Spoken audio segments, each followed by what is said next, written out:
Blog Talk Radio.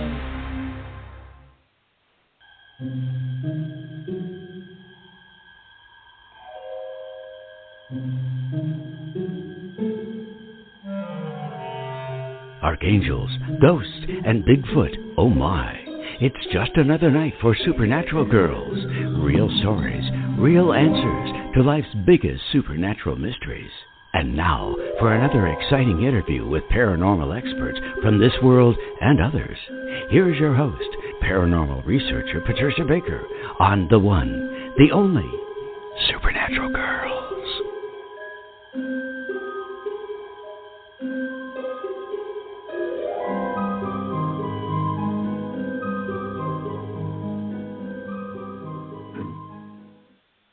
Welcome, everyone, to another exciting episode of Supernatural Girls Radio.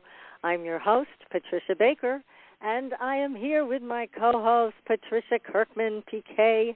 How are you tonight? Absolutely fabulous. I've stayed inside out of the wind all day, and we have had a lot of wind. Woo! Incredible. 2 days of it. Can't wait for it to slow down a little bit and get warm. It's a little nippy today. Well, you're in the right part of the country for it to get warm, so good for you. Well, they teased us with one warm day, and then it got cold. Oh, I know. We had a couple days of warm weather up here in New England, and now it's going back down into the 20s overnight. So, anyways, but spring is here, so happy to receive the spring. Yay. That is for sure. That is for sure. We need the warm weather. My bones need the warm weather. So tell us, what's going on? You have something new to offer us tonight. Well, we've been talking about different aspects of how we're affected by colors and numbers and such. And so I thought I'd give a little tidbit about colors themselves, because colors represent so many different things around us. And we've been talking about health and healing and other aspects, but colors affect our everyday life. And if you take a look at what a person wears, it really either lifts them up or pulls them down, what we call power colors. If a person wears red, that seems to be a power color, and it's very beneficial for them. But you can use colors that make you feel good, even if it's a piece of jewelry or a scarf or something like that. It gives a whole different effect on how you feel of what's going on around you. You're going to find that they're quite beneficial, because colors represent numbers that we go through every day anyway. So on a one personal day, you want something that's a color that's in a power punch type, like a red. And if it's something you want to do for teaching, you would use the purples, because those are good colors for learning as well as teaching, very good in spirituality. So colors of learning and spirituality are definitely there, but green is an excellent color for healing. I'm talking about your emerald greens, your dark greens. They make one feel relaxed and very comfortable. So choose what works best for you. And you'll find that the color that seems to be important to you many times will go along with the personal year that you're in, or the personal month or day you're in. So if you pay attention, you may be surprised by choosing the color that works with your personal year, month, or day, it will work very well. So as just a little tidbit, the numbers 1 through 9, which is our days or weeks or years, 1 is red, 2 is orange, 3 is yellow, 4 is your green, 5 tan, 6 blue, 7 purple, 8 gray, and 9 is gold. So I'm going to put those on my webpage so that they'll be handy for those that are interested. Oh, but you'll find terrific. that it makes a big difference of how you feel during a specific day. So if you feel down and want some help, use the red. Never hurts. Yeah, that's great. And your website is patriciakirkman.com.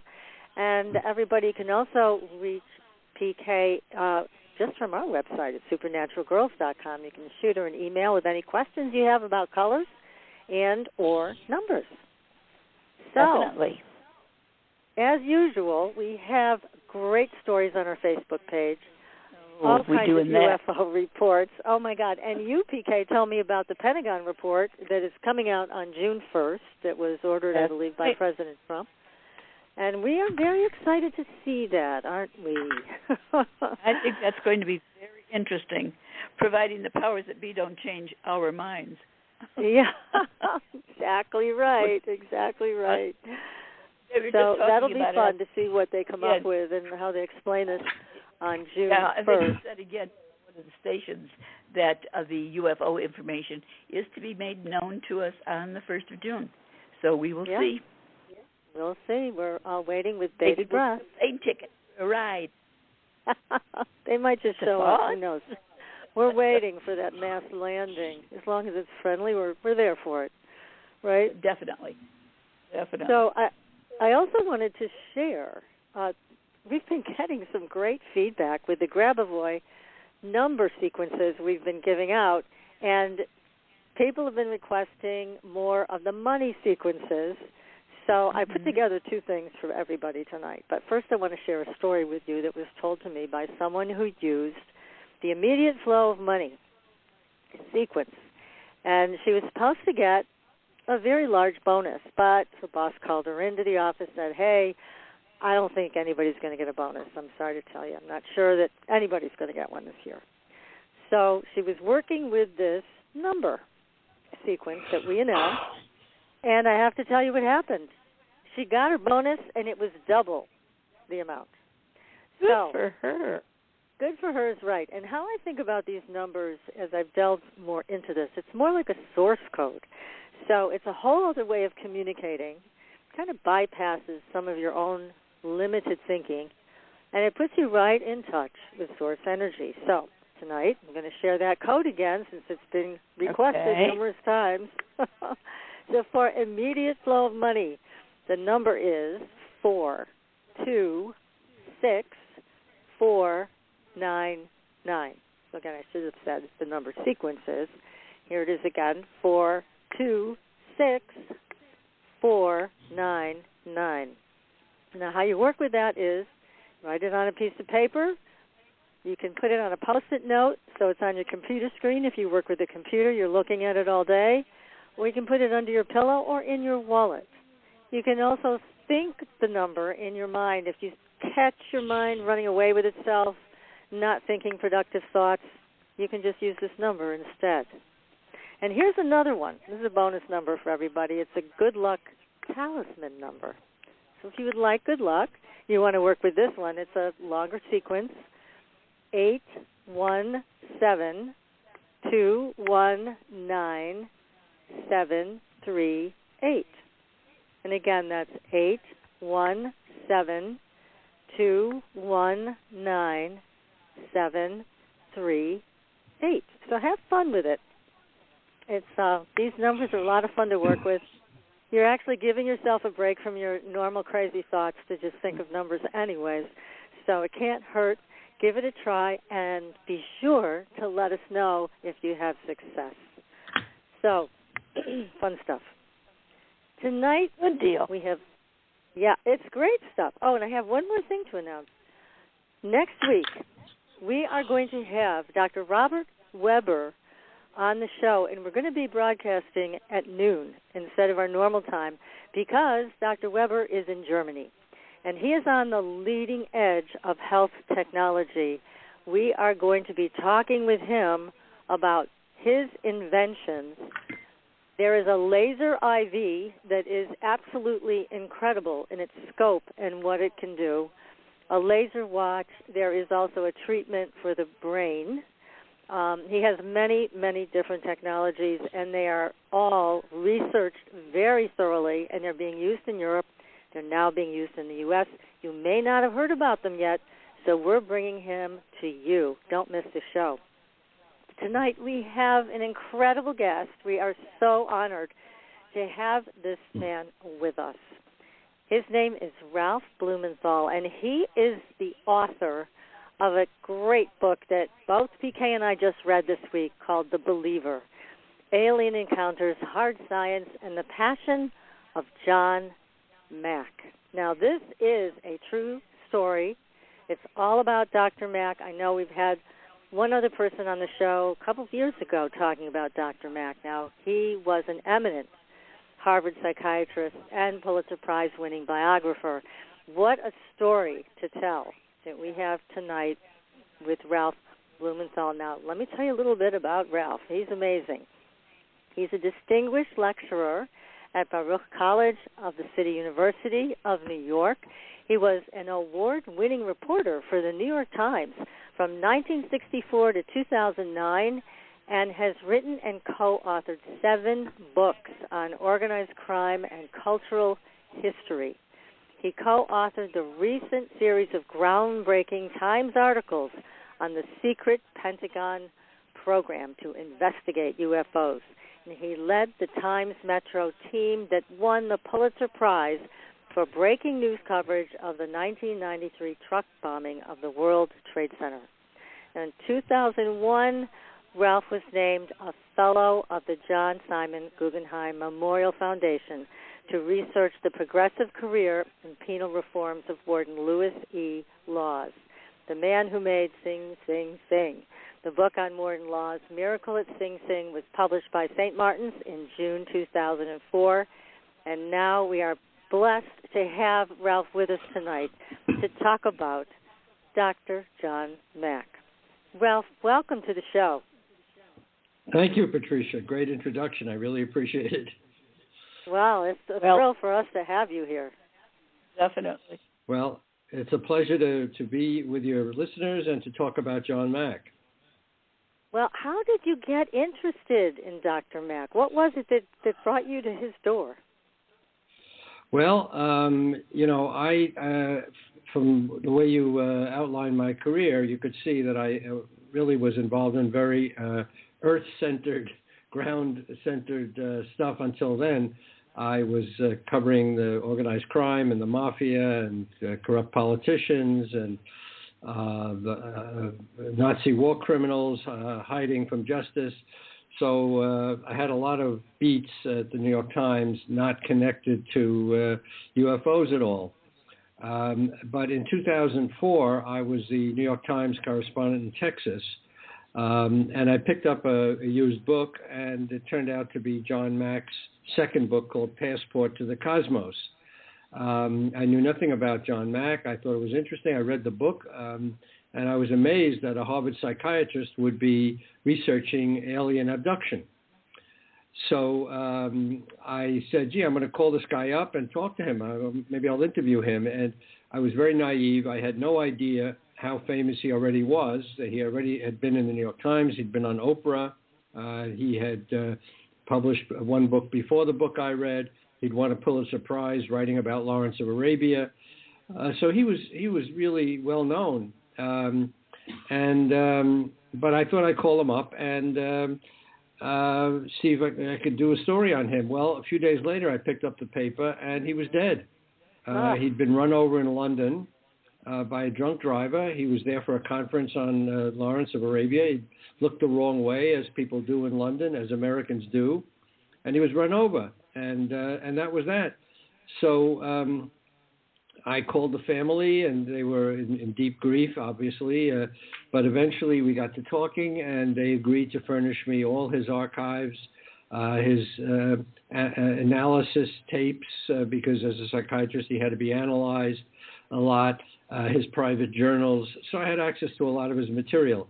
So that's the short version of the story, how I got involved. Wow. Well, I have to say, both PK and I, after reading the book, felt that we really got to know Dr. Mack inside and out. I mean, you covered so much of who he was. And, of course, you're such a fabulous writer. I have to tell everybody, this book is just incredible. It's so well done, and it drew us both in. We were fascinated, even though we already knew a little bit about Dr. Mack because of the show and another person we had on the show. You went into great depth. It was wonderful. Thank you for writing it. Well, thank you. Thank you. You're so welcome. And well, I find he was a hero. Yeah, he was. Yes.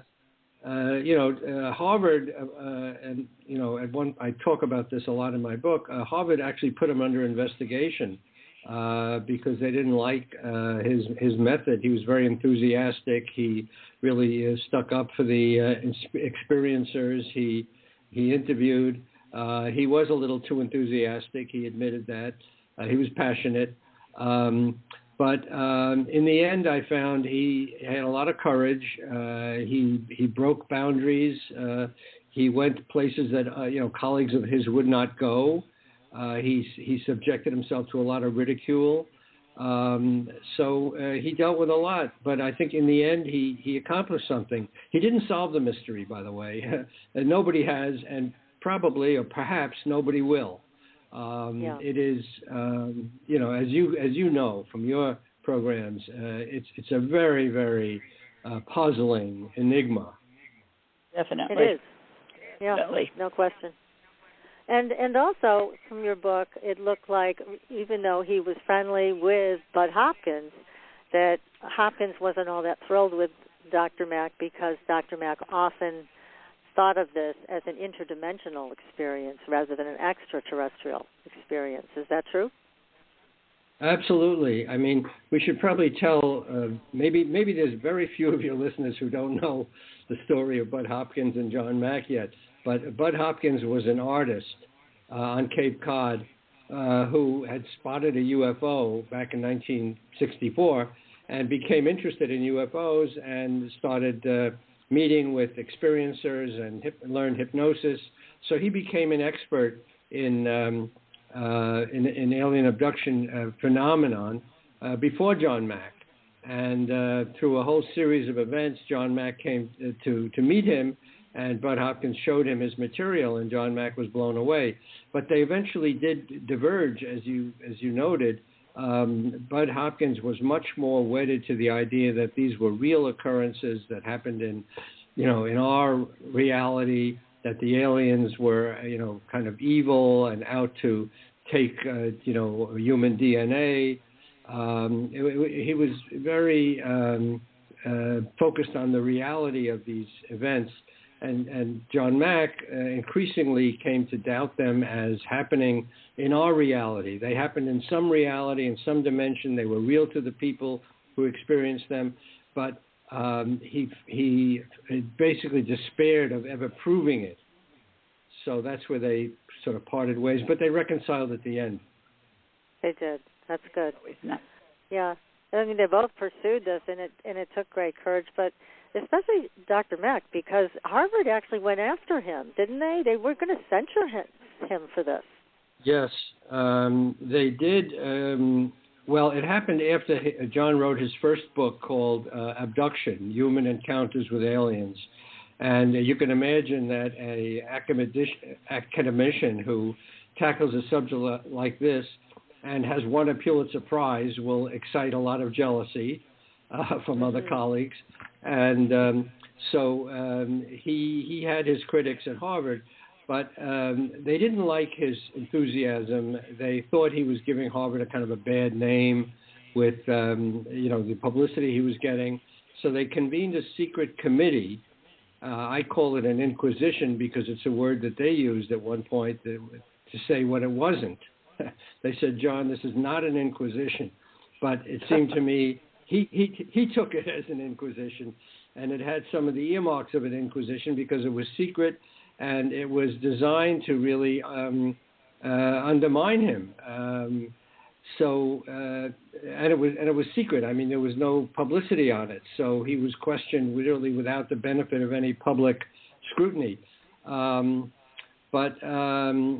And they put him through the ringer. I mean, he spent hundreds of thousands of dollars in legal fees. He had 2 crackerjack lawyers, and in the end, he prevailed. He was basically given a slap on the wrist and said, "Don't be so enthusiastic," which he agreed had been a problem.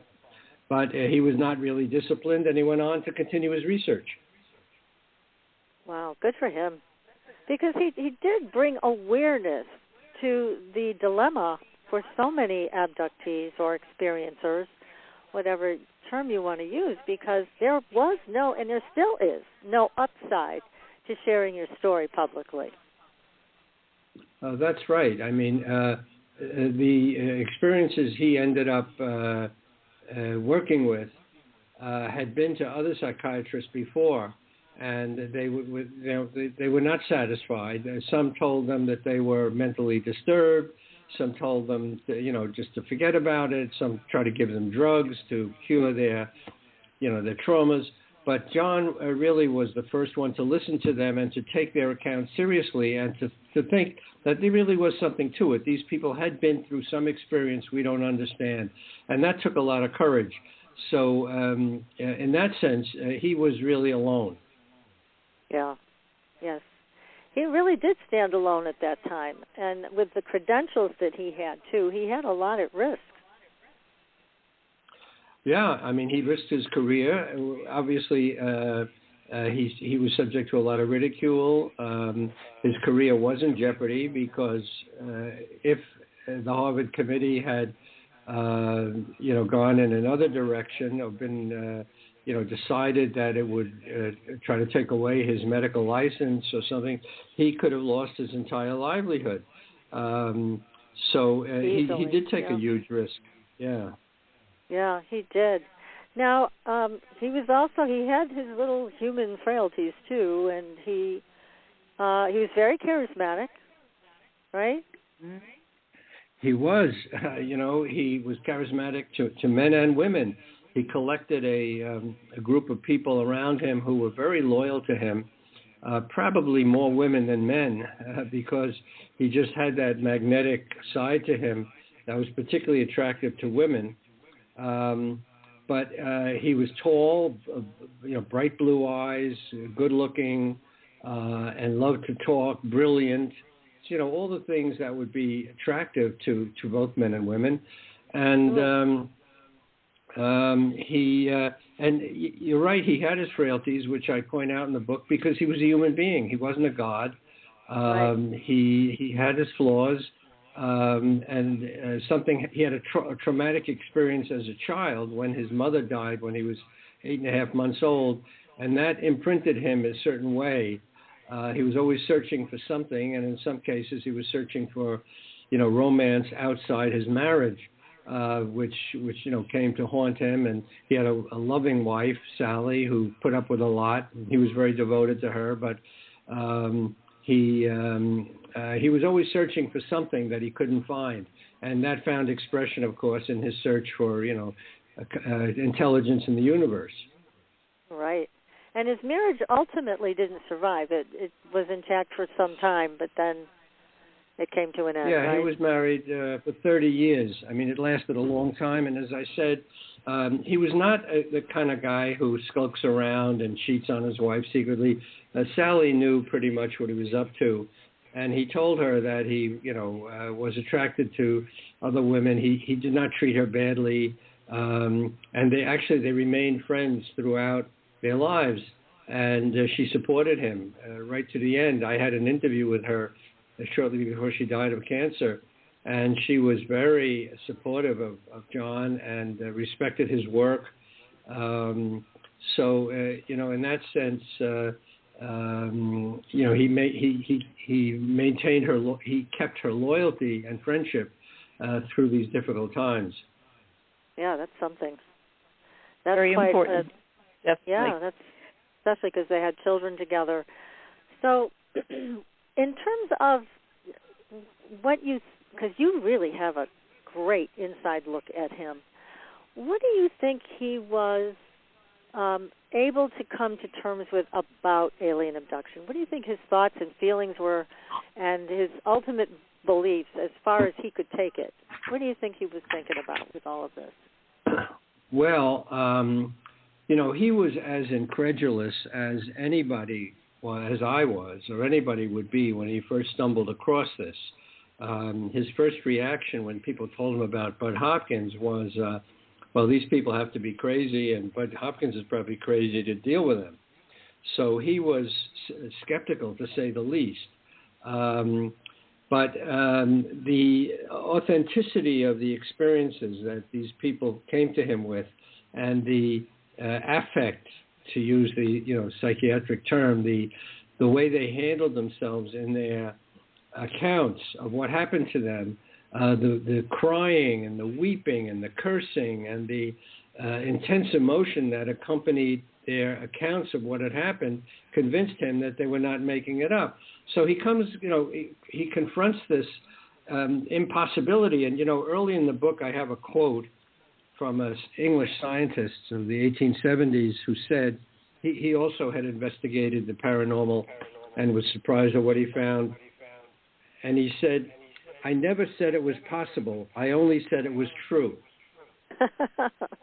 Oh my! And that's a great quote, right? Great. And John Mack found the same thing. He said, "This is impossible. What these people are saying, it cannot be true."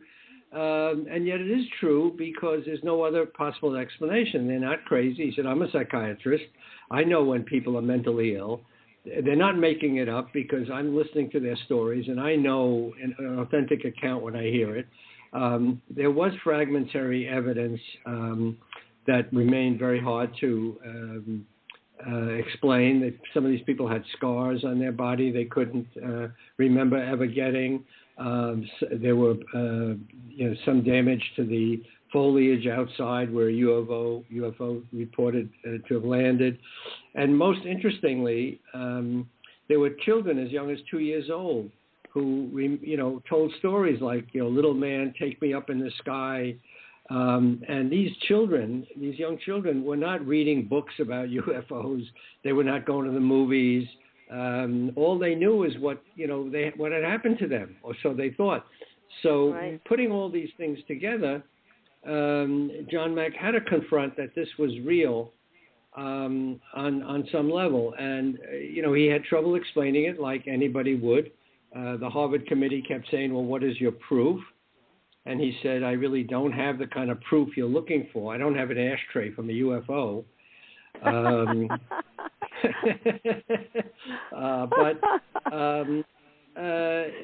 But putting all these pieces together, you ask, how he ended up. I think he definitely believed that something real had happened to these people that he couldn't explain. Mm-hmm. Yeah, I know there's a lot of discussion today about is it interdimensional or is it extra, otherworldly, and why can't it be both? I mean, that's been our thought all along. Why can't it be both? Yes, anything absolutely that is right. so and John advanced. Mack said the same thing. Right. Yeah. Why is it he would? I think you took those words exactly from John Mack's mouth, because he would always say, "Why does it have to be one or the other? Why can't it be both?" Mm-hmm. Yes, there's so many aspects to these encounters, and they're not all the same. So, why can't it be more than one thing? And I think he was absolutely right to consider that. But he gave so much, I think, hope to people that have had these experiences. Like you said, he knew they weren't crazy. He was a psychiatrist. He would know if they were or they weren't. And he was quick to say, no, there's no mental illness with these people. Right. And, some of the people said to him, they were disappointed after they met with him, and they said, "Gee, Dr. Mack, I was hoping you'd say I was crazy, because that would be easier to accept than what I had experienced was real, because that was really the scariest thing." Now, when he said to them, "No, you've been through something that we can't explain, but I believe that on some level of reality, this actually happened," and then they got really scared. Because they didn't want to believe that this thing had actually happened, because it was so traumatic and so terrifying. But he was the first one, as you said, to give them a feeling of confidence that they could talk to somebody. One reason that these people are not faking it or carrying on a hoax is they don't want to tell these stories. They're not looking for an opportunity to get rich or to come out publicly. They're desperately afraid of what happened to them, and they only spoke to John Mack reluctantly and after a lot of soul searching, and and he was the first one to say, "I'm glad you came to see me, and I believe you've been through something that we don't understand," and he gave them confidence. That's tremendous. Now, because you had access to all of his files, were you able to listen to some of the tapes of the abductees under hypnosis? I was, actually. Now, one of the things I did not get were his patient sessions, because under, medical procedures or under legal strictures, let's say, doctors are not allowed to share their medical records with anybody but the patient. But that said, a number of the sessions he carried out, he did talk about publicly afterwards, because he had the consent of the people and they became part of his public demonstrations of the validity of this experience. So I talk about one case where he actually shared his research early on with a Harvard audience. And this was really before he had nailed it down. It was a little too early. But again, as I say, John was kind of impetuous. And as soon as he heard about this phenomenon from Bud Hopkins, he was rushing to tell people about it. So one of the things he did was he gave a lecture at Harvard where he had an experiencer who agreed to appear with him. And he had another experiencer on tape during a session with him. He did not identify her by her full name, but she was going through this horrible ordeal of having her pregnancy removed by alien beings. Right. Although that's how she remembered it. And she was crying and screaming and cursing, and you can't do this. And she was feeling, weeping. And anyway, John played this tape for the Harvard audience, and it was hair-raising. I listened to it. And it is frightening to hear her recount. She's reliving the experience, actually. So to answer your question, I did hear quite a number of these tapes, and some of the experiences went on programs like Oprah with John, and they told their stories themselves.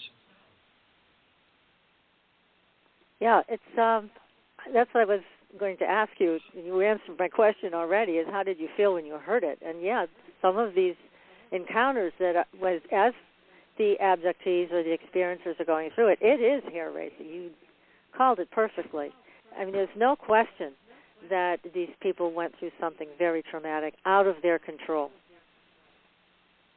Right. Now, there is another aspect to this that's important, because granted, the experiences were often extremely traumatic when women had their eggs taken, for example, and men had sperm taken on the ships, and they had all kinds of medical examinations done, which were terrifying. Again, this is the account of the experiences, sometimes consciously, sometimes under hypnosis.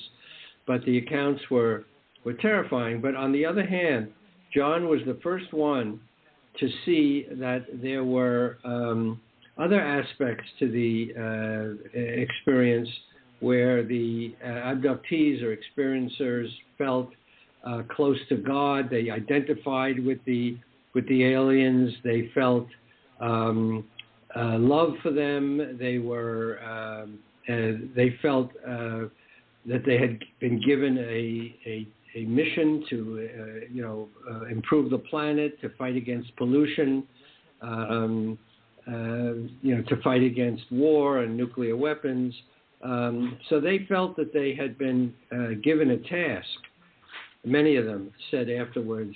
So it wasn't just trauma, and that's what made John differ from some of the other researchers who didn't find those messages or didn't think that they amounted to much.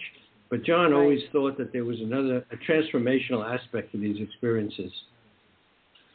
And he was big into his own transformation, wasn't he? He was very interested in all kinds of consciousness experiences. Yeah, I mean, he was the least likely to end up where he ended up. I mean, he made a point of saying he was brought up in a secular German Jewish household. His parents were both professors. They were not interested in spiritual things particularly or superstition. They were very materialistic about, science being the explanation for everything. And through a series of steps, John became more spiritual, and at the end, he was really open to experiences. He went. It wasn't just alien abduction that was interesting him. He was into the Holy Grail legend. He was into Viking runes, telling the future from these Viking stones. He was into crop circles he investigated, and ultimately life after death. He was very interested in what happens after death. So he did go on this spiritual journey, and I sort of, in the book, I outlined the steps that he took. What really got him going, by the way, what changed his life was his experiments with the holotropic breathing. He went out to Esalen and worked with a psychiatrist named Stan Groff, who had developed this way of achieving alternate states of consciousness by regulated breathing. And John tried this and blew him away. He sort of thought he remembered an early previous life where he was in Russia, in medieval Russia, and the Mongols were decapitating his son. He thought he remembered that, or at least that kind of memory came to him. And he remembered how awful he felt when his mother died suddenly at 8.5 months, and he remembered being in the birth canal and being pushed out, and all these things came to him, or so he thought. I mean, this is his account of what he remembered going through with the breathing. And I have a quote in the book that I always liked. He said,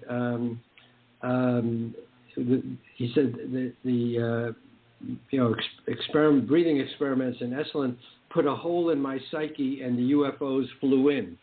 Oh, that's good. That's good. So there you go.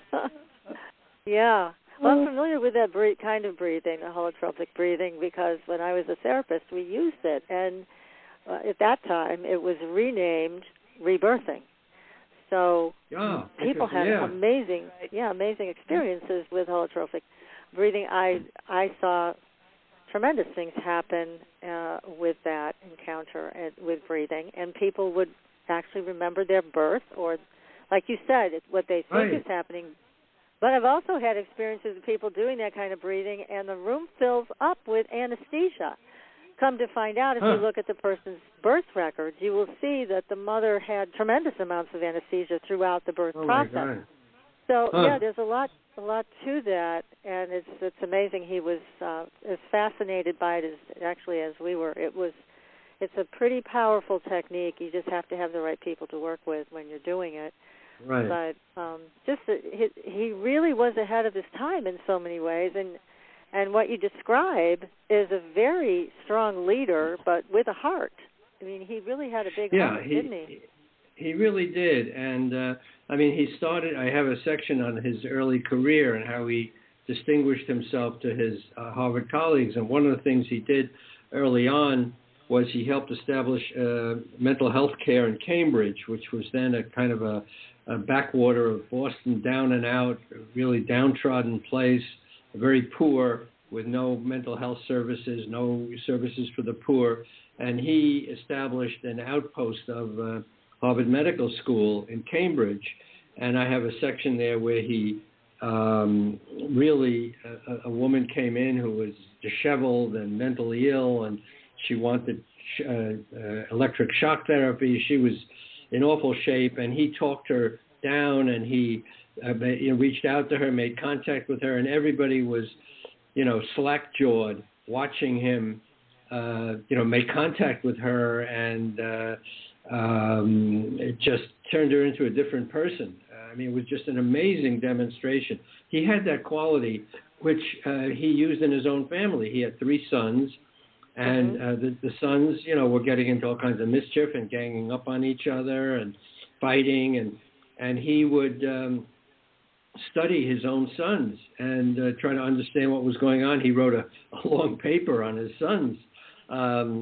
He just really was very good with people. He had great people skills, which, as you know, is in short supply in medicine. It certainly is. Very true. Goodness. So he was very unique. And Now, his death. You wrote about that obviously, and what happened as you described. He was killed by a drunken driver. But there was another story I have to ask you about. And I don't know if it's true, but it was told to us that there was another man in London with the same name who was also hit by a driver. They didn't say a drunk driver, just a driver, and who was also killed. Have you heard that? I heard it, but I pretty much debunk that because, maybe it's possible. I don't know all the history in the whole world of every John Mack, who might have gotten run over.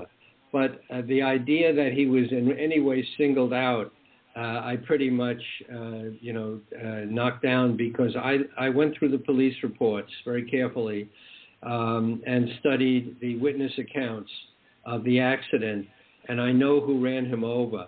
It was a charity worker who had too much to drink, and he was examined at great length afterwards. The Mack family, actually, the sons spoke up for him that he shouldn't be jailed afterwards because they felt so compassionate for him. He was just a poor soul who, John Mack stepped in front of his car and was killed. So there was not anything I could find to the story that he was singled out.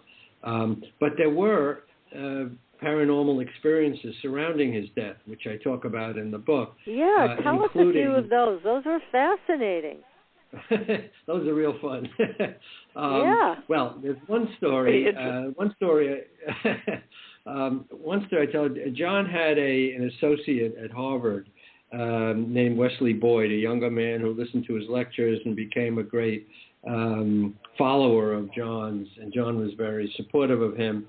And when John went off to London to the Lawrence Conference, this other fellow, Wesley Boyd, went off to Russia on a conference. His wife was speaking. His wife was also a doctor.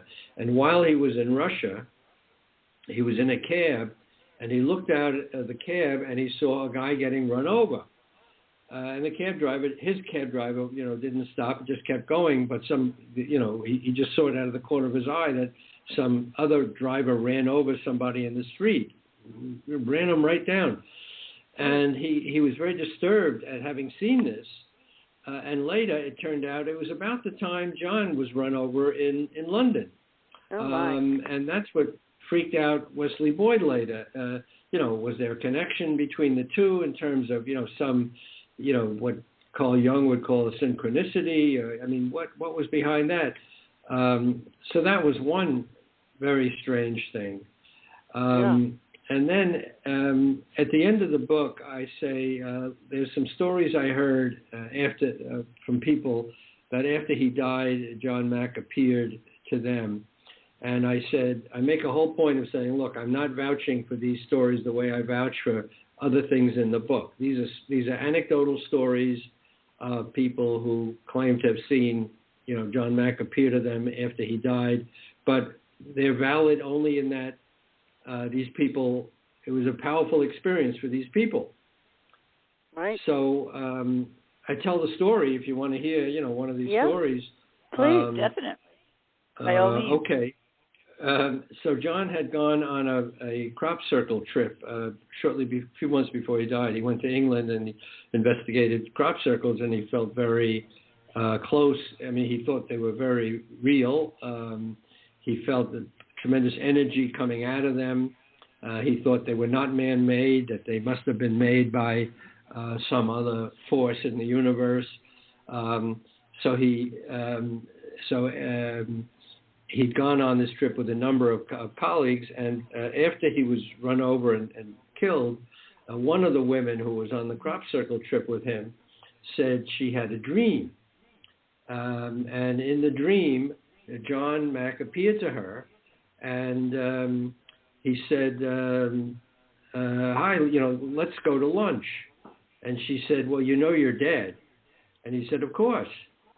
So they go into a restaurant, and they're sitting on a banquette, and he's wearing a short-sleeve shirt, which he often wore, kind of a, dorky short-sleeve shirt, and their arms touched on the banquette, this woman and John, And she felt tremendous heat emanating from his body. And she said, "John, you're burning me." And he said, "That's so you'll know I'm real." Ooh, great. So, wow. So, yeah, that's amazing. That's one story, and there were others, and maybe the best one of all I used to end the book. I hope there's not a spoiler alert, but I'm not giving anything away, really. I'm kidding. But John had a colleague named Roberta Colasanti who worked with very closely. She was a social worker. She supported him very closely. And after he was killed, she was sitting with somebody who turned out to be a medium. And he said, quite surprisingly, John is sitting here with us. And she was surprised to hear that.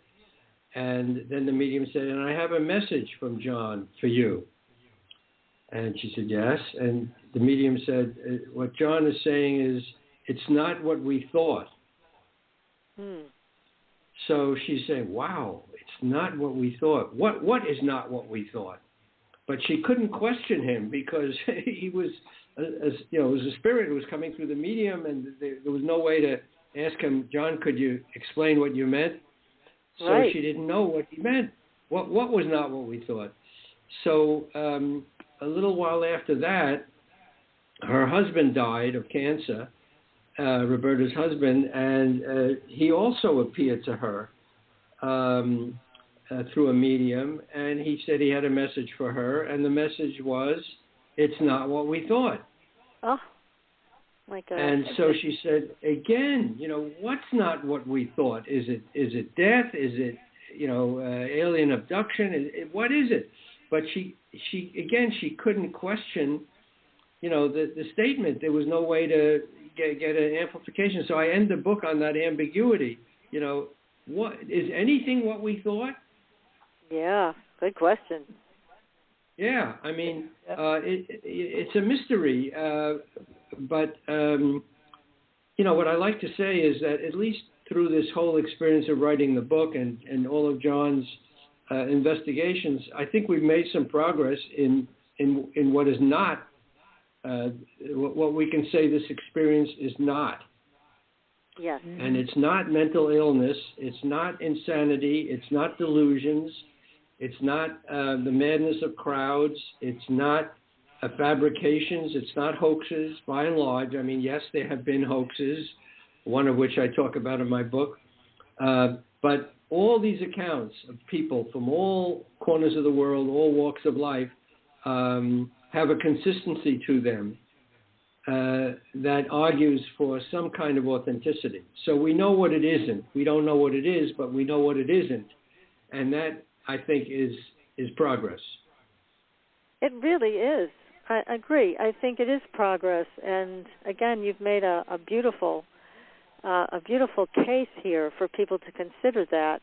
And again, I want to tell everybody the name of the book again is The Believer: Alien Encounters, Hard Science, and the Passion of John Mack. Now, in your book, you say that John wouldn't have liked that title. Why is that? Yeah, I've actually gotten some pushback from friends of his, which I entirely understand, until I explain it to them, because, as you know, believer is a kind of pejorative description of people. It means that they're naive or gullible, or that they're, preordained to just accept things without examining them. So, to call somebody believer is not necessarily flattering. And John himself, when he was asked many times in interviews, do you believe in this stuff? And he said, "Don't call me a believer, because I'm just following a trail of evidence, the kind of evidence that gets people convicted in court, circumstantial evidence. So don't call me a believer."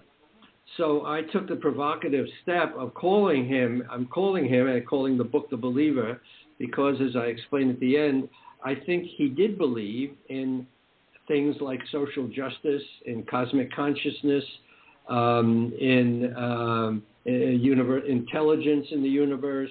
He believed in breaking boundaries. He believed in being courageous. he believed all these things that helped him cope with the ridicule that he was facing. So I said, in that sense, he was a believer. And then I say, Joseph Campbell's The Hero's Journey had specific steps. The hero, it starts with a call to adventure. The hero is called on a task that he doesn't want to go on, like Jonah in the Bible. God sends him on a mission he doesn't want to go. But he finally is persuaded to go against his better judgment. He goes, he has a lot of adventures. He risks his life. He goes through, hair-raising encounters. And then he triumphs and comes back with a gift for humanity. And the gift in this case, I think, is the knowledge that he brought, humanity of what he had investigated and what he had found. And then I take the opportunity to say, we,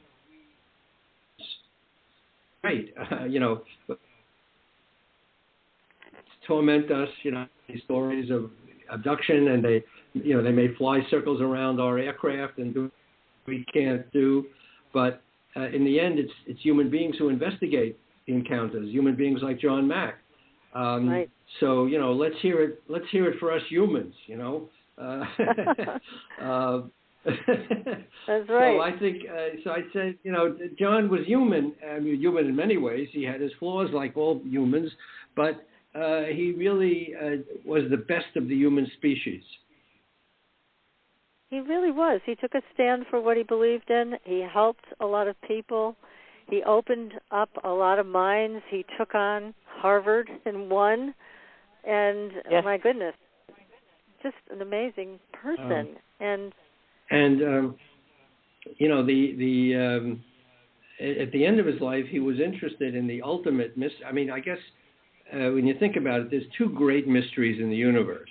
The two greatest mysteries. One is, are we alone? And the other is, what happens after we die? Those are the two biggies. Right. So, and maybe the biggest one of all is what happens after we die, because that concerns everybody, and everybody's worried about it. And whether we're alone in the universe would be nice to know, but it's not quite as important as what's going to happen to me when I die. That's right. So he was very interested in that, and that was his last project. He was writing a book on Elizabeth Targ, who was the daughter of Russell Targ, the remote viewer, the great, he had a CIA contract to study paranormal powers. And Elizabeth, his daughter, was equally gifted, and she was investigating the power of prayer, brilliant woman, and she developed the same kind of cancer she was investigating. She was investigating glioblastomas, and she developed the same kind of cancer. What are the chances of that? And one of the worst ones. Terrible. And she tried all kinds of, holistic treatments, and everything failed, and she died. And she, according to her circle, reappeared afterwards with signals from the beyond and messages. So John was writing a book about her, trying to, and he'd sent a proposal around. And by the way, her brother was Bobby, the chess prodigy, Bobby Fischer, the chess genius, and her mother, Elizabeth's mother and Russell's first wife, was the one who taught Bobby Fischer chess. Oh my goodness! Yeah, so she came from quite a royal, psychic royalty. She sure did. But John. So John was writing this book about her, which he was trying to sell right when he went to London and got run over. So he was investigating life after death himself, which makes these stories of his, reappearance after he died so much more interesting and funny. Can you prove it? Is there any proof of this? Of course not. But you listen to the stories that are told by people around John, and they are as extraordinary as the experiencer stories. Right, they are. They are, definitely. Well, let me ask you also, Ralph, because you were part of a team that went out on a big ledge here, in my opinion. I think this was great because you reported on the secret Pentagon program to investigate UFOs. How did that come about? It came about, it was completely independent of the book. I was working on the book in 2017, but quite independently of that, Leslie Kane, a colleague of mine, a writer who's written a wonderful book about UFOs, and now she has a 6-part Netflix series called Surviving Death, which is on Netflix. That's a good one. She wrote a book, Surviving Death. So she was a UFO investigative journalist investigating UFOs, and more recently she was investigating afterlife experiences. Anyway, so she was a colleague of mine, and she heard about a Pentagon office that was secretly investigating UFOs. So she went down to Washington and met a guy who turned out to be Lou Elizondo, who was the head of this office, and he told her and a few other people that he was resigning. That he had been the head of a Pentagon office called ATIP, Advanced Aerospace Threat Identification Program. It was a secret Pentagon program to investigate UFOs, founded in 2007 with $22 million from Harry Reid, Senate Majority Leader, that he had been running this office for 10 years or so, and he was resigning because he wasn't getting enough support from the government. So Leslie heard about all this, and she confirmed it with him and other people, and we had a great story. She came back, and we went to the New York Times and said, wow, nobody knows about this Pentagon office. It's secret, but not only does it exist, but the head of it is resigning. And by the way, they have videos of Navy pilots encountering objects. Right, so they sure do. We had the videos that we put out on the New York Times website. We had the story of the Pentagon office. We had Lou Elizondo's account. So I must say it was a great story. I mean, and the Times editors who were very supportive. After we came in with, everybody was on the record. There were no anonymous sources. I mean, this was not, first of all, the program was not classified, so we did not break any laws to disclose it. It was not top secret. It was in the public domain, but it just wasn't known. If it had been classified, we would have had a lot more trouble, telling the story because we would have, risked. Anyway, luckily, it was not a classified program. Although some of the things they were dealing with are classified, and we haven't been able to get our hands on that. But we knew that they had documented these encounters, which was really interesting. We had the Navy videos, and so the Times said, "Sure, we'll put it on the front page on a Sunday." It caused got a huge reaction, and we followed it up with some other stories that amplified on it. That we interviewed some of the pilots on the record who encountered these things, some of which were going in the water, by the way. They operate underwater as well as in the sky, as you know. Yes, we do. So, so that's been a great chapter. And, Leslie and I are continuing reporting. We're looking for, new information, and we're on it. So you're still looking at digging further into this, then? Oh, yeah. Oh, there's that's wonderful. There's a lot to say. Yeah, there's a lot to say, but it's difficult because, as I said, a lot of the material is classified, and people don't want to talk. People who are on active duty in the military do not want to talk. But what is positive, what is good, I must say, is that for the first time now, the military has put out the word to Navy pilots and Air Force pilots that you're not going to jeopardize your career if you report these incidents. You know, it used to be that the word was out: do not report, you know, UFO sightings. You'll have to go to the psychiatrist. Right. But now and it won't be John Mack. It won't be John Mack. It'll end your career. They basically said this will end your military career. But now, and by the way, commercial airline pilots were told the same thing. You know, do not report these sightings because your license will be pulled. Oh. And they were wow. they were citing these things all the time. I mean, commercial pilots, if you talk to them privately, they'll say, "Oh, we see these things all the time. We encounter these things, and we don't know what they are." Yeah. So they're flying anyway, above them, now below them, and faster. Yeah. Yeah. Now remember the incident about 3 weeks ago, American Airlines pilot over to Mexico. Right. He calls down to the ground and he says, "Are you guys firing off missiles down there?" "No." "Why?" "Oh, one just flew over us." Right. So, and that transmission came out. I mean, it was public. It was amazing. The transmission to the tower.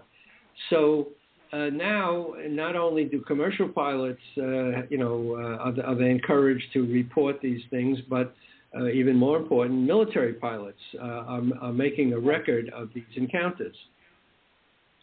Now, what do you make of all this? Because this is a definite change in policy. Well, I'll tell you what I don't make of it first, okay?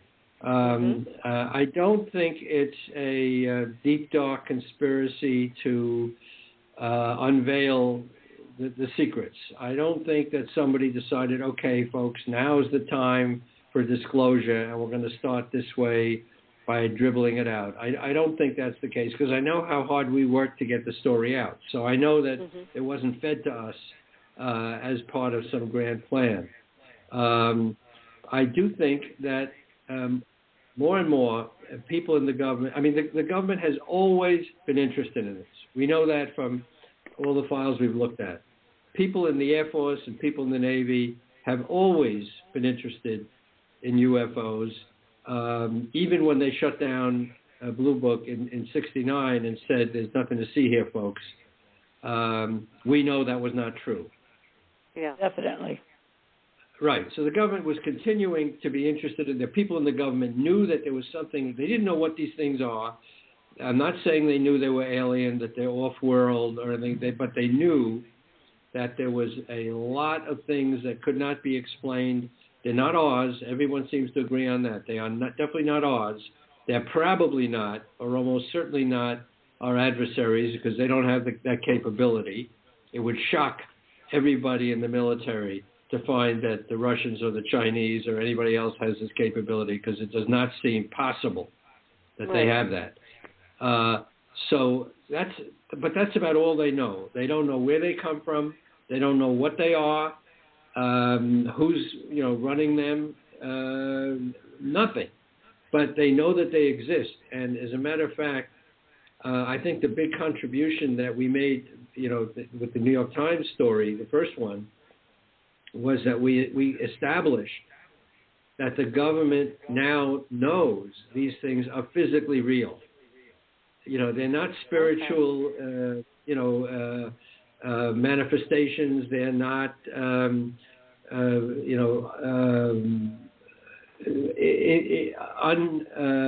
what's the word? They're not formless things that show up on radar. They're not images from the mind. There were all these theories that they were some kind of spiritual, things that had no substance. They have substance. They're real. They are physically real. They're caught on radar. They're caught on imaging equipment. So that's a big step. They are real. We don't know what they are beyond that, but they are real and they exist. So that's some progress, but there's a whole PR campaign going on there renaming it. Instead of UFOs, now they're using UAPs.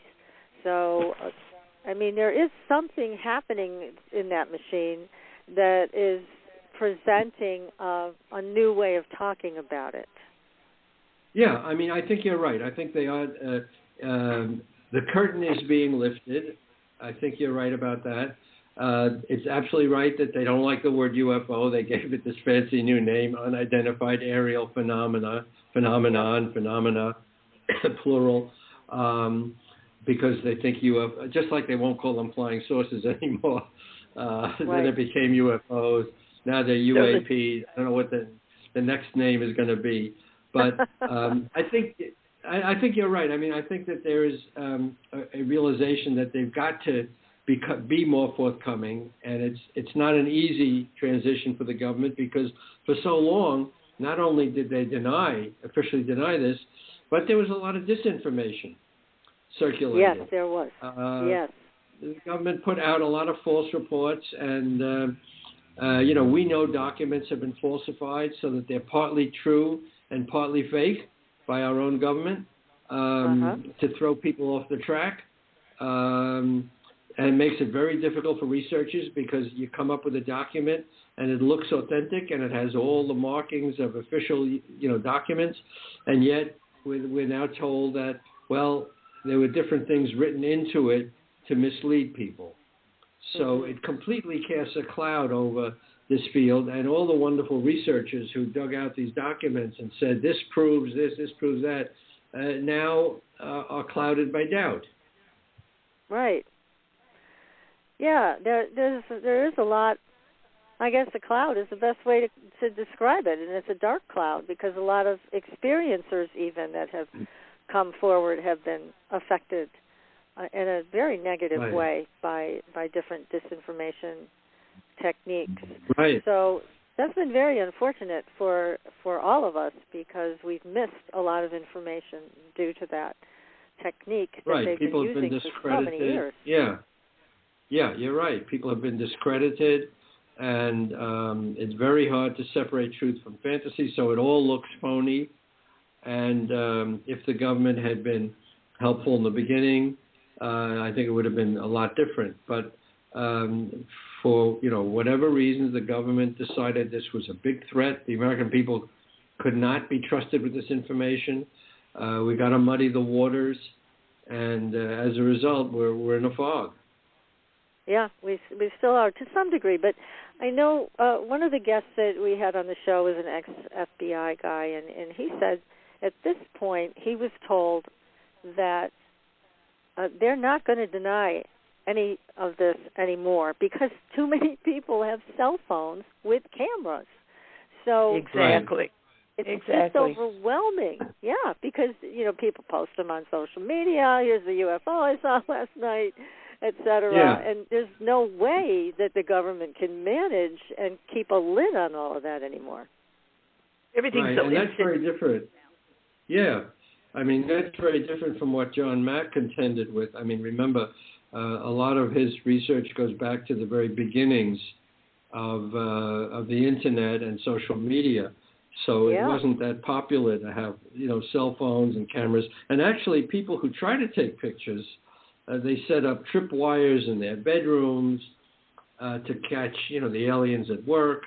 And for some reason, they never could. I mean, the photographic evidence is very thin. It's not robust, as John Mack kept saying. It's very fragmentary. It's less than what anybody would want in terms of, actual photographic proof. UFOs are different. I mean, UFOs have been photographed. They've been, captured on film to a much greater degree than alien beings. They just are not good pictures of alien beings.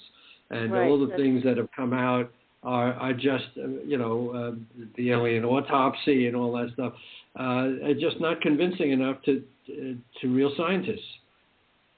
Yes, exactly. Now, and when you were digging through this story about the Pentagon program, was there anything that you saw that you thought was really unusual, remarkable, or anything that really startled you? Well, I don't want to talk about it too much because we're still looking. But there are Okay. many aspects to this that are, I mean, there's questions about materials, for example. You know, what does the government have? You know, where is it? You know, how much is it? I mean, that's obviously one question, and all that stuff is highly classified. It's very hard to get. But that's really as far as I want to go. Okay. You know, where we're going in the future on this is something I'm not comfortable discussing. I understand. I had to ask, though. Breaking news, you know. Right. You're not so different from John Mack because you are in uncharted waters here. And actually, in the book, you talk about how your families kind of crossed paths in certain ways. Yeah, you know, that really interesting. I early on came across the concept of synchronicities. You know, these strange connections between seemingly random events. And it kept coming up in this book.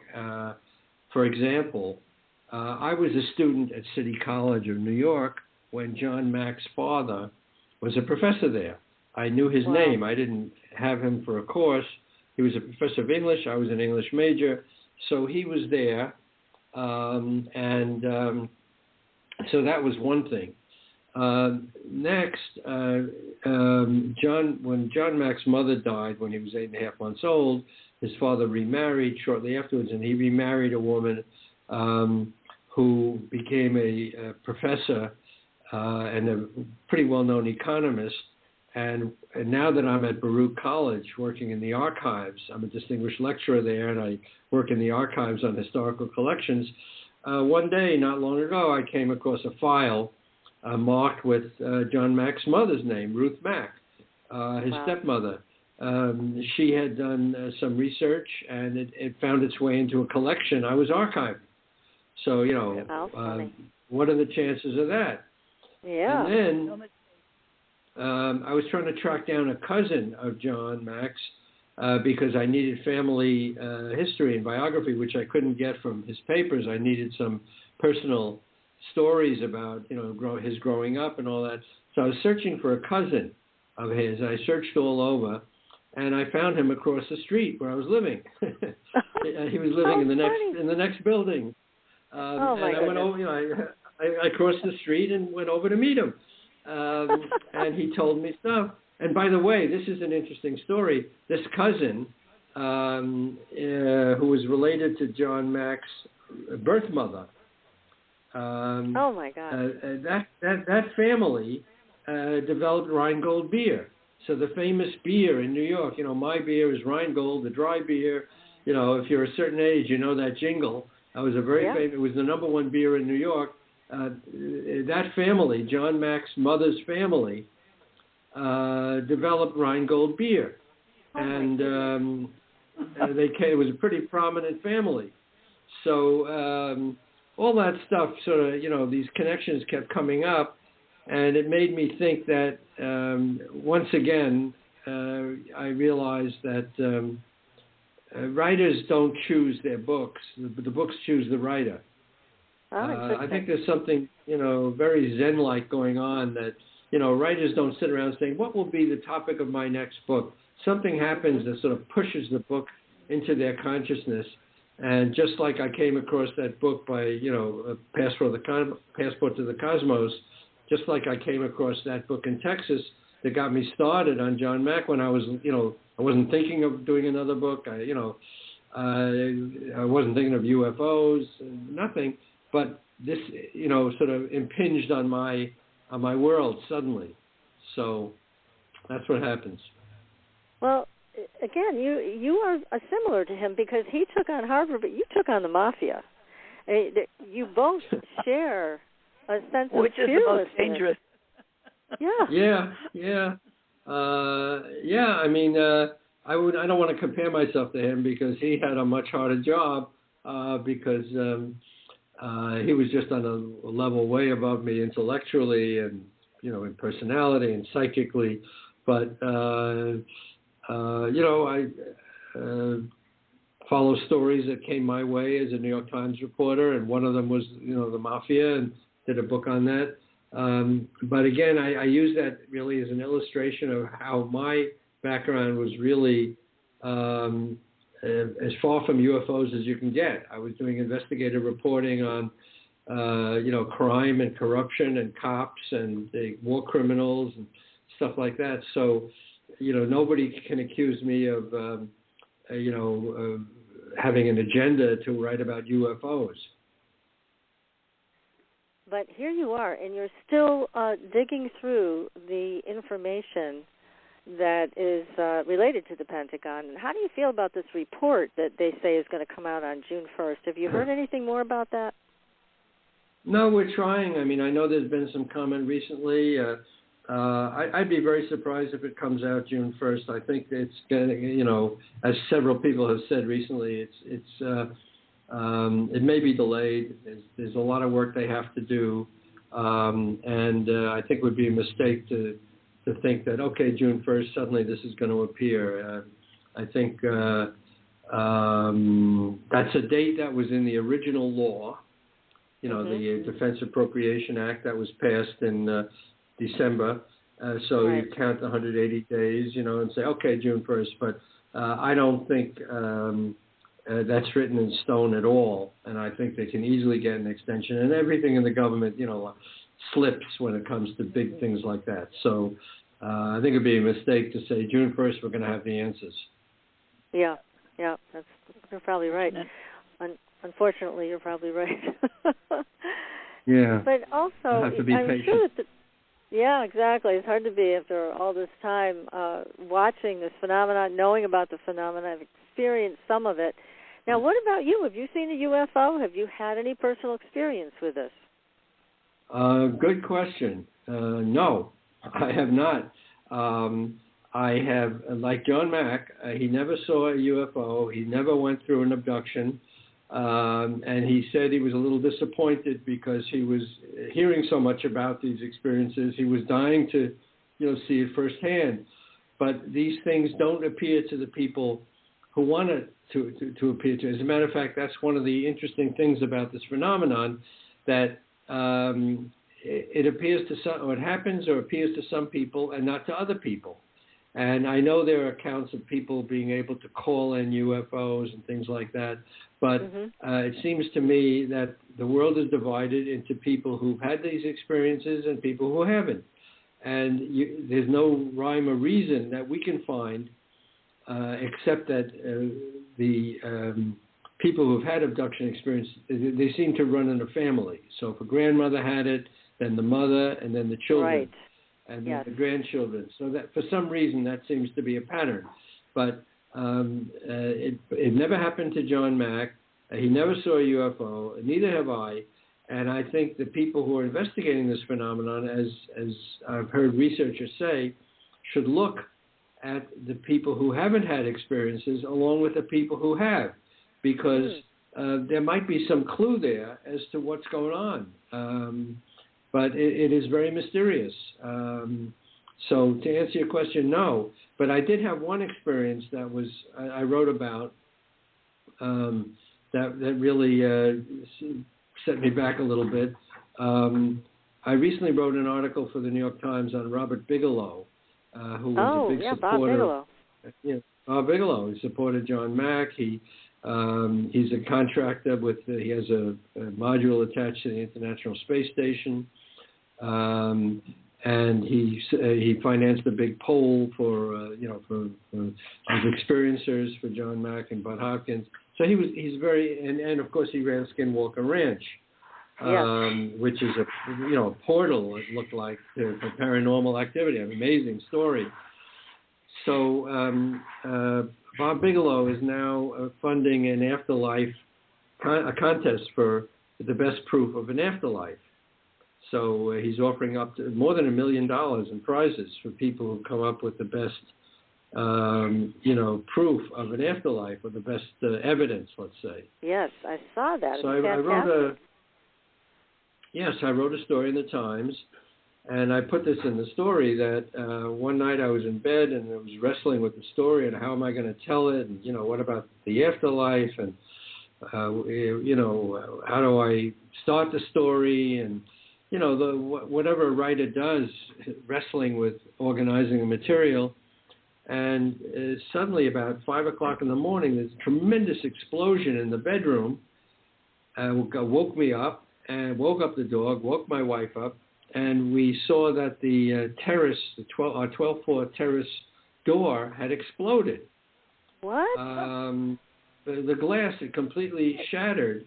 Oh my God! And as if something had hit it. I mean, it sounded like an impact on the glass, and then we saw the glass was spiderwebbed with cracks, the entire glass. So people said, well, maybe a bird hit it. Well, I didn't see any birds. Maybe a pellet, but we're 12 floors up, so, I don't think a pellet hit it. I don't think a rock from a car, hit it. I don't know what hit it. Maybe there was an imbalance in the air pressure between the thermopanes, possible. I don't know, but it struck me as a very strange experience, and it got my attention. I can't even imagine. Gosh, waking up to that. It was very loud. It really was loud. It was like a giant hand had slammed the window. And again, it could have been just, pressure building between the panes that I didn't realize it. But it happened to choose the time when I was working on this article and agonizing over it 5 o'clock in the morning. So, I don't want to make too much of it, but it was real. It happened, and I don't know why. Certainly cause for thought. Yeah. Yeah. Gosh, it's very startling. So you never did find out what caused it then? No. I mean, the guy came to fix the paint. Said, yeah, sometimes it happens, but I don't know. I spent enough time with, John Mack's story and the experiences to know that it's a strange world. There are things that are not easily explained. I don't believe that, we live in a totally three-dimensional universe. That's it. Everything is, everything that exists, we can see, smell, taste, touch, right. I think that there are things out there that we don't understand. Physics is always coming up with new finds, new particles. We don't know what makes up 95% of the universe. We don't know all the laws of the universe. We don't know how the universe started. As a matter of fact, I have a quote in my book by Stan Groff I thought was great. He said, never mind aliens. Where did this table come from? Where did this chair come from? Where did anything come from? Right. Yes. When you start to think about it, why are we here? Good point. Yeah, I love that. That's fantastic. I love that. That's great. Just wonderful. Now, have you ever had a chance to interview Bob Bigelow? Because it's rumored that he has some alien technology in his buildings there in Nevada. Well, I did, for this afterlife story. I did interview him, and there's certain things I'll tell you a funny thing. In the article that I wrote, you'll see the quote. I asked him a question. I forgot about what, but it was one of the many paranormal things he's working on, and he said, there are some things I'll talk about, and there's some things I won't talk about. Yeah. So when you ask him about certain things, I mean, he was a contractor for the government. He did a lot of research. He won't talk about a lot of stuff. He's not an arm of the government. He's not subject to FOIA requests.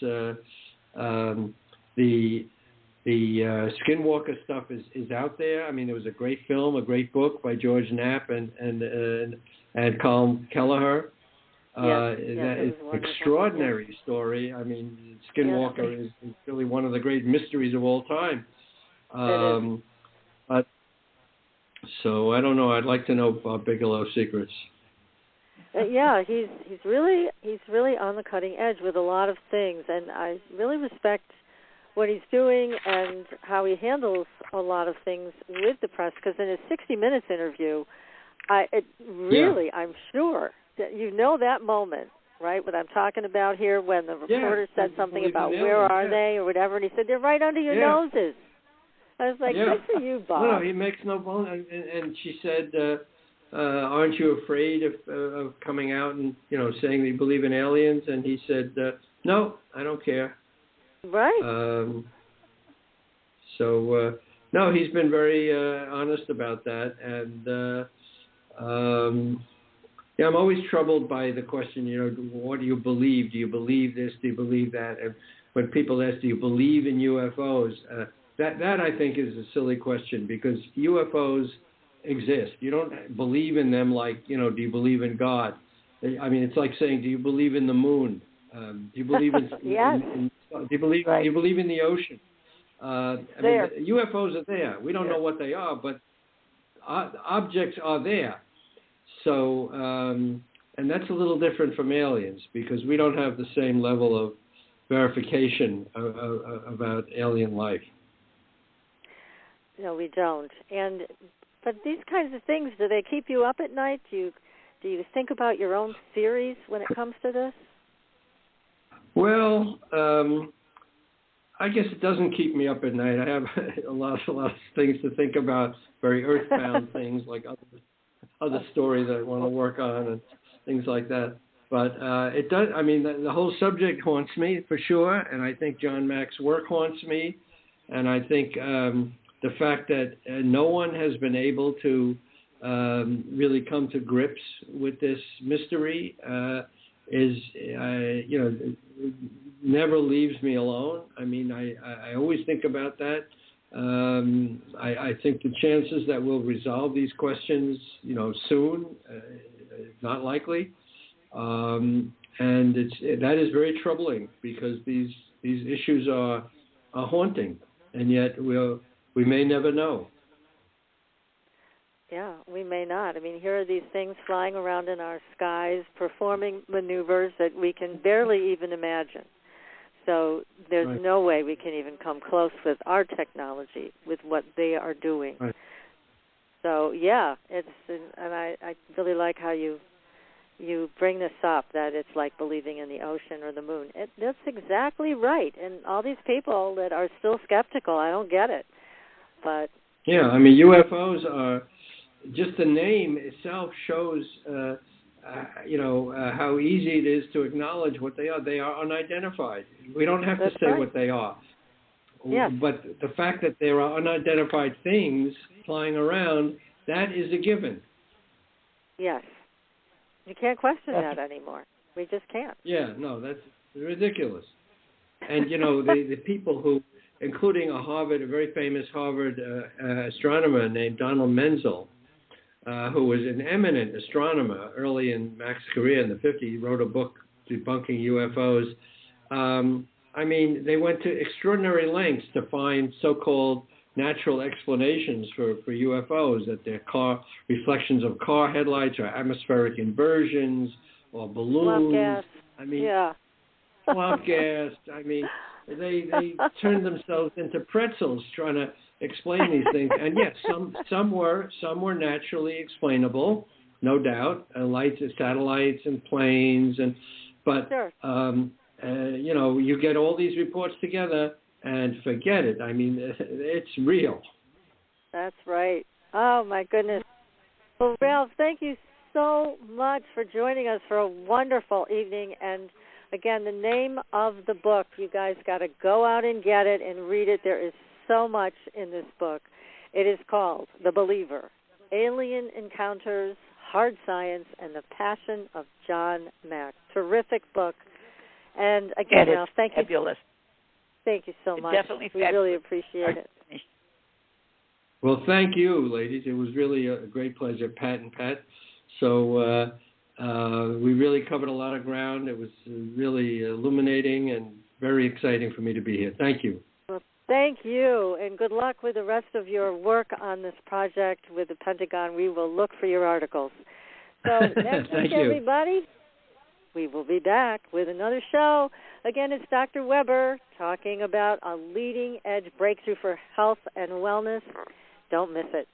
Until then, see you on the Blue Highway. Good night, everyone. Good night. Thanks for listening.